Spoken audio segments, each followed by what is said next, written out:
జలం ఉంటేనే జనం, జలం ఉంటేనే ప్రగతి, జలం ఉంటేనే ఉనికి. అందుకే ఏ దేశ చరిత్ర చూసినా కూడా ఎక్కడ జలం ఉంటే అక్కడ నాగరికతలు అభివృద్ధి చెందినటువంటి పరిస్థితి.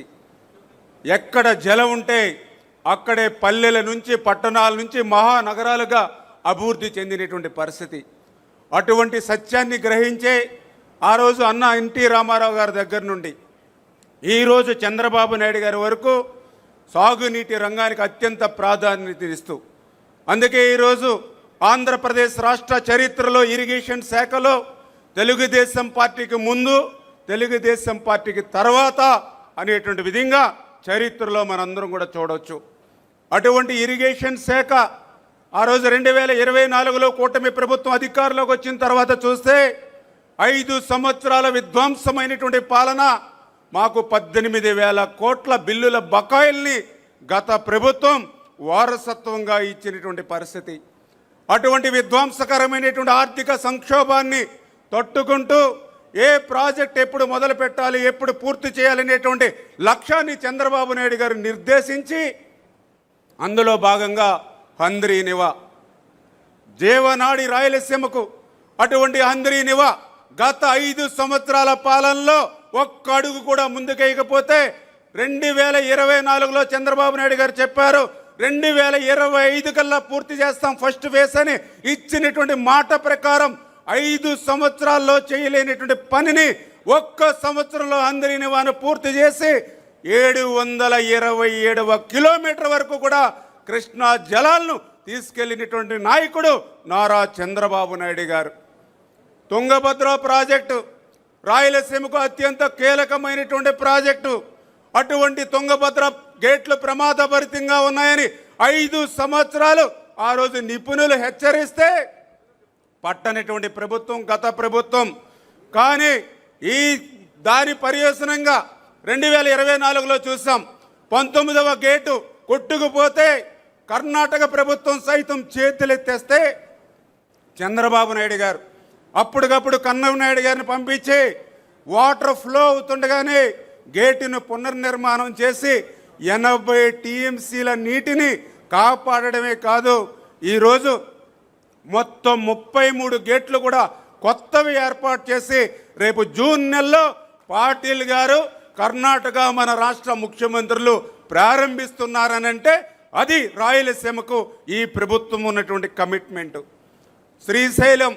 శ్రీశైలంలో నీళ్లుంటేనే మరి రాయలసీమకు నీళ్లుంటాయి. అటువంటి శ్రీశైలం ప్లంజిపూలు ప్రమాదభరితంగా ఉంటే 5 సంవత్సరాలు పట్టించుకోవాలా. కానీ ఈ ప్రభుత్వం 203 కోట్లు పెట్టి ఈవేళ శ్రీశైలం మరామతులు పనులు చేస్తూ ఉన్నాం. ఈ రకంగా హెచ్ఎన్ఎస్ఎస్, జిఎన్ఎస్ఎస్, గోరకల్లు, తుంగభద్ర, శ్రీశైలం ఇట్లా ప్రతి ప్రాజెక్టు కూడా మరి ఈరోజు ఈ ప్రభుత్వం ముందుకు తీసుకెళ్తూ ఉంటే మరి రాయలసీమ బిడ్డ అని చెప్పుకునేటువంటి వ్యక్తి రాయలసీమకి ఎందుకు వెన్నుపోటు పొడిచాడో ఈవేళ ఆ యొక్క మరి గొడ్డలి పార్టీ నాయకుడు సమాధానం చెప్పాల్సిన అవసరం ఉంది. పోలవరం 72% పూర్తి చేశారు. ఆ రోజు 2019లో ప్రభుత్వం మారకుండా ఉంటే 2020, 2021కి పూర్తి ఉండేది. కానీ దురదృష్టం ప్రభుత్వం మారింది, పోలవరం విధ్వంసమైంది, డయాఫ్రమల్ ధ్వంసమైంది.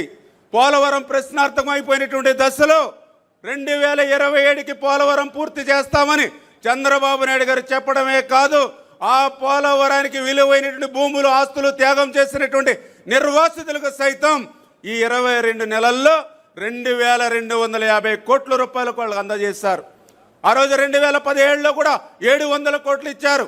ఈ రోజు నిర్వాసితులు చెప్తూ ఉన్నారు ఈ రోజు చంద్రబాబు ఉండగానే మాకు డబ్బులు వచ్చాయి తప్ప 19, 24, 5 సంవత్సరాల్లో ఒక్క చిల్లి గవ్వ కూడా రాలేదని ఈవేళ నిర్వాసితులు చెప్తున్నటువంటి పరిస్థితి. వెలిగొండ పూర్తవనటువంటి ప్రాజెక్టుని పూర్తయిందని జాతికి అంకితం దగా మోసం చేస్తే ఈరోజు ఈ కూటమి ప్రభుత్వం అటు హెడ్ వర్క్స్ ఏదైతే ఆ యొక్క lining, benching, TBM machine, feeder కెనాలు, నల్లమల సాగర్ R&R 900 కోట్లు, ఈ రకంగా 2,500 కోట్ల రూపాయలు ఈ యొక్క 2 సంవత్సరాలనే ఖర్చు పెట్టి రేపు 2026 కల్లా పూర్తి చేసేటువంటి లక్ష్యంతో ఈరోజు చంద్రబాబు నాయుడు గారు పనిచేయడం.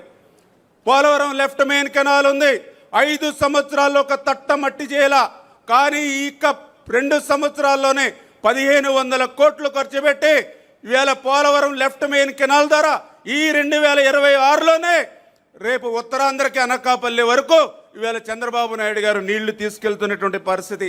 ఈ రకంగా 23 నెలల్లోనే 23,000 కోట్ల రూపాయలు ఈరోజు ఇరిగేషన్కి పెట్టి రాబోయేటువంటి 3 సంవత్సరాల్లో కూడా 36 ప్రాజెక్టుని ప్రాధాన్యత పెట్టి ఇరిగేషన్ క్యాలెండర్ని తన అనుభవంతో రూపొందించినటువంటి నాయకుడు నారా చంద్రబాబు నాయుడు గారు అనే విషయాన్ని సందర్భంగా తెలియజేసుకుంటూ, నదుల అనుసంధానం ఆ రోజే మనవాడు మన తెలుగు బిడ్డ చెప్పాడు కేఎల్ రావు, ఈ యొక్క భారతదేశంలో కరువు కాటకాలు పోవాలని అంటే గంగా నది నుండి యమున, యమున నది నుండి మహానది, మహానది నుండి గోదావరి, గోదావరి నుండి కృష్ణ, కృష్ణ నుండి కావేరి, గార్లెండింగ్ ఆఫ్ రివర్స్ ఉండాలని దాన్ని అందిపుచ్చుకునేటువంటి ముఖ్యమంత్రి మన చంద్రబాబు నాయుడు గారు.